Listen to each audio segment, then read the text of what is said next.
होता की आमचे हे सिमुंडे जे शाळेमध्ये येतात आणि त्यांच्यासाठी आमचे शिक्षक म्हणजे हे त्यांच्यासाठी देव असतात आणि आपल्याला माहिती आपण देवाने सांगितलेली प्रत्येक गोष्ट करतो. आता देव सांगत नाही, आपण आपल्या सोयीनुसार देवाला ते सांगायला लागतो आणि म्हणतो की हे देवाने सांगितले आणि मग मी केली. पण या विद्यार्थ्यांचा खूप विश्वास असतो त्यांच्या शिक्षकावर आणि मग आम्ही ठरवलं होतं की बऱ्याच वेळेस असं स्पर्धा परीक्षेची बघा हे बसलेले लोक अशा आहेत की ज्यांना एमपीएससी शब्द माहीत होण्यासाठी कोणाची 12वी झाली, कोणाचे नोकरी लागल्यानंतर माहीत झालं आणि त्याच्यामुळे आम्ही नाही. मग आम्ही ठरवलं होतं, मला तरी गोष्ट म्हणजे खरं तर तुमची दिलगिरी व्यक्त करायची की इतर चेअरमॅन होत्या, आमचे काही शिक्षक बांधव पण या ठिकाणी खाली बसलेले आहेत. परंतु बघा इतिहास जर लिहायचा असेल ना तर काहीतरी वेगळं करावं लागतं. सगळे जण तिथं खुर्चीवर बसलेले आहेत, असा काही इतिहास वगैरे लिहिता येत नाही. मला तर त्यावेळेस ही गोष्ट आवडेल की ज्यावेळेस खाली बसलेले चिमुरडे उद्या कलेक्टर म्हणून येत असतील आणि त्यांच्या कार्यक्रमाला खाली माती आणून बसलेला तो मुलांना अनुभवायचा आहे. आणि मला वाटतं की तो क्षण, कारण दुबे सर आमच्या संस्थेने 2018 ला ठरवलेलं आहे की पुढच्या 10 वर्षामध्ये म्हणजे त्यातले बरेच वर्ष झालेले की 10 वर्षामध्ये गेल्या निवडणुकीमधून एक कलेक्टर तयार व्हावा पूर्ण महाराष्ट्रामधून आणि तो कलेक्टर या ठिकाणी येऊन बसलेला असावा. भले आम्ही इकडे खाली मांडी घालून बसायला तयार आहे आणि त्या कलेक्टर त्या संस्थेने त्यावेळेस सांगितलं होतं की एक कलेक्टर तयार करायचा आहे आणि तो मीच कलेक्टर आहे की जो या संस्थेच्या मी या निवडणुकीमध्ये तयार झालेला असेल. तो खरं तर आमच्या सर्वांसाठी, संस्थेसाठी आणि संस्थेच्या मार्गदर्शनाखाली जे आमचे शिक्षक बांधव अगदी अतोनात मेहनत करत आहेत त्यांच्यासाठी तो अभिमानास्पद क्षण आहे.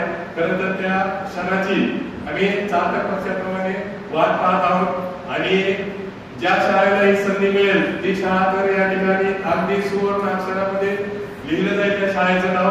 परंतु प्रत्यक्षपणे आपण सगळेजण या क्षणाचे या ठिकाणी साक्षीदार असू की हा कलेक्टर ते झाले. आणि परत बोलताना इथं काही लोक असं म्हटले की नाही का आपण गेल्यानंतर खरं तर तुम्ही या संस्थेकडून वैयक्तिक कोण लाडके सर हे जास्त महत्वाचं नाही, या संस्थेकडून हे सगळ्यात जास्त शिकणं गरजेचं आहे की भविष्यामध्ये.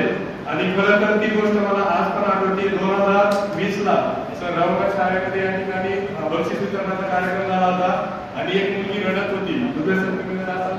आता ती मुलगी का बरं रडत होती तर सर मी 7वी ला आहे आणि तुम्ही हा उपक्रम 7वी पर्यंत त्या ठिकाणी शाळेत राहणार, मी पुढच्या वर्षी 8वी ला दुसऱ्या शाळेमध्ये जाणार आणि मला या उपक्रमामध्ये सहभागी होता येणार नाही. तिला ट्रॉफी मिळाली होती तरी ती रडत होती. म्हणजे इतकी अटॅचमेंट या उपक्रमाची आहे. आणि दुसरी गोष्ट त्या मुलीनं त्याच कार्यक्रमामध्ये सांगितलं की मला भविष्यामध्ये डॉक्टर व्हायचं आहे आणि मला माझ्या गावासाठी काहीतरी करायचं आहे. तर सगळ्यात महत्वाचं ज्यावेळेस तुम्ही भविष्यामध्ये कलेक्टर व्हाल किंवा कोणतेही अधिकारी व्हाल त्यावेळेस जर तुम्ही तुमचा समाज, तुमचं गाव आणि तुम्हाला शिकवणारी शाळा यांना जर लक्षात ठेवलं तर खऱ्या अर्थानं या संस्थेचा जो उद्देश आहे की फक्त अधिकारी निर्माण करायचे नाही, अधिकारी निर्माण होत नाहीत का, अधिकारी निर्माण होतातच, परंतु आम्हाला अशा अधिकारी पाहिजे. बघा बऱ्याच वेळेस आम्ही कार्यक्रमाला बोलताना आग्रह कधीच कोणाला करत नाही, बरोबर, आग्रह कधीच करत नाही. आम्हाला असा अधिकारी पाहिजे असतो की चला उद्या हे अधिकारी तयार होईल ना तर मी आनंदाने माझ्या स्वतःच्या नियम या स्टेजवर त्यांना मार्गदर्शन करायला तयार आहे. असेच अधिकारी आम्ही बोलवतो. बरे नाही आले तर आमचे शिक्षक बांधव आहे अधिकारी निर्माण करणारी फॅक्टरी आहे, त्याच्यामुळे हे काही कमी नाहीये. तर उद्या तुम्ही पण ज्यावेळेस भविष्यामध्ये अधिकारी व्हाल आणि अशा कुठेतरी कार्यक्रम